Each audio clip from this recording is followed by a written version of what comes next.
Alright, what's going on, guys? The big push in the lead up to Elden Ring Nightreign is in full swing. We're getting news every single day, new reveals about gameplay, elements of the final game not shown during the network test, people getting hands-on with the game around the world, and one thing that is absolutely true about Nightreign is that it continues to surprise, and the things we've learned today definitely contribute to that, and once again we have quite a bit to break down. Over the weekend there were new opportunities to get hands-on with Nightreign over at PAX East, and what people actually got to play showed off many new things we hadn't seen yet. We also have a pretty in-depth look from IGN at the game's story elements, the remembrances for each of the characters that will take you on side quests, and these look really cool. So as we get started today, if you want to stay up to date on all things Elden Ring Nightreign, be sure to hit that subscribe button, and now let's get into it.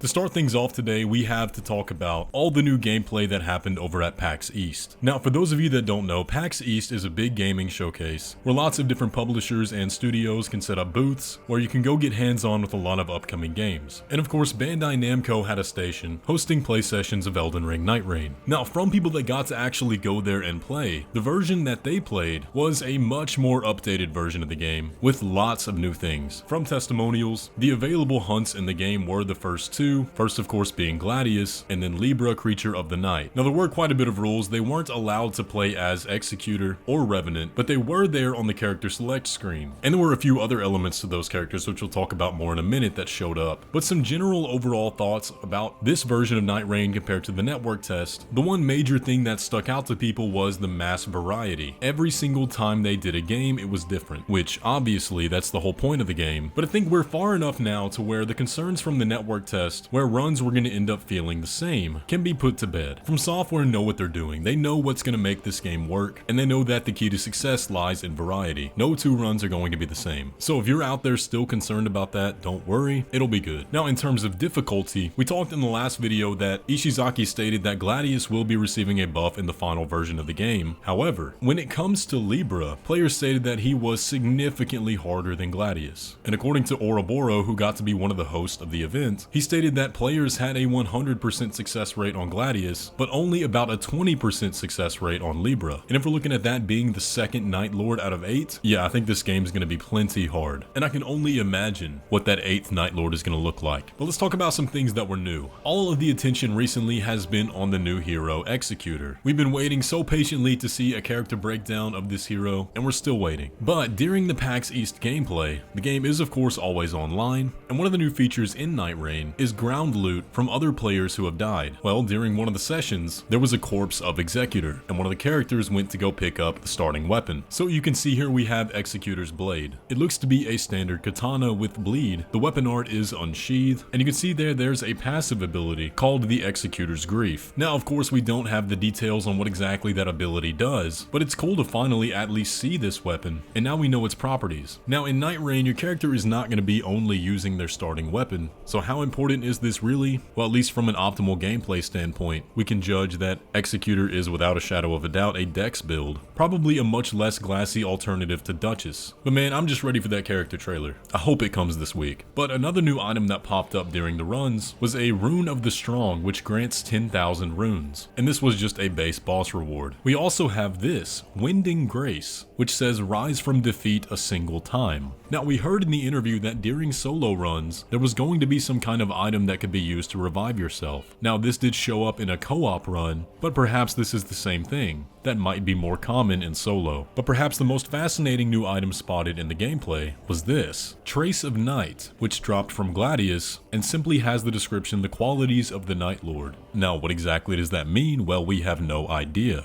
If I had to guess, I would think this is likely just some key item that you need to progress the game. For example, collecting all 8 to challenge whatever final boss there is. Maybe it's some special currency we can use in the shop to unlock a new relic slot. We'll just have to wait and see. But regardless, it looks really cool. Now, some other minor things we need to talk about before moving on. Now, there was another detail dropped from somebody that attended the Osaka event, claiming that there will indeed be a 2-player mode in the final version of Nightreign, also claiming that Revenant was going to have a skin of Lady Frida from Dark Souls 3. When it comes to the 2-player mode in Nightreign, that is something a lot of people are asking for, but this hasn't been corroborated anywhere. So I'm a little skeptical if that actually is going to be a thing in the final game, and one of the main reasons for that is matchmaking. There's going to be a lot of people solo queuing who want to get into 3-player groups, and if duos is an option, players that would otherwise be open to that final 3rd player are just not going to seek it out to have easier scaling. So if they do choose not to do it, I think that's the big reason why. But of course, if the game does launch with a duos mode, that'll be a pleasant surprise, but I would wait for a more solid source on that before I really start celebrating.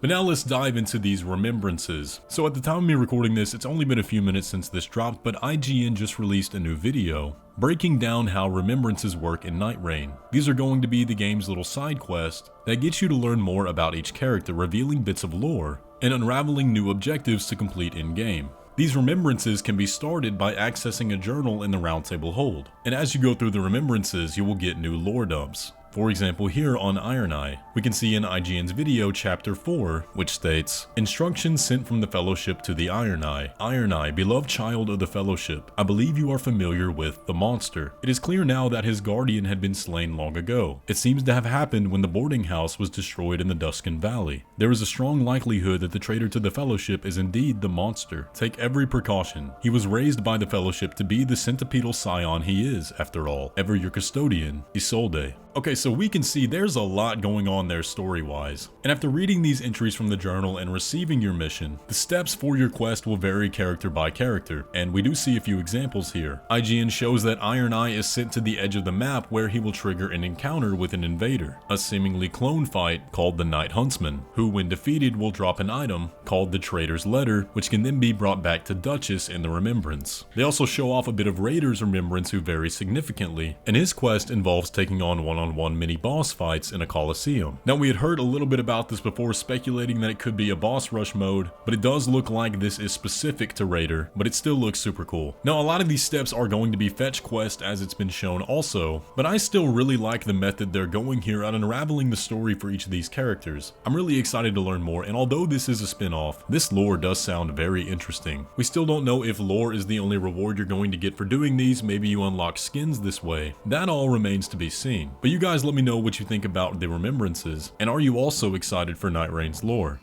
But that is all the new Nightreign information we learned just over the weekend. We got another busy week of news ahead. There's going to be a lot to cover. I'll probably end up waiting till the end of the week and doing a full recap again, because there's going to be official news and a lot of other stuff that flies under the radar. But either way, if you hit that subscribe button, you're going to be up to date on absolutely everything. But y'all let me know what you think down in the comments section below. If you enjoyed today's video, be sure to leave a like on it and subscribe if you're new around here. But with all that, I will catch you in the next one.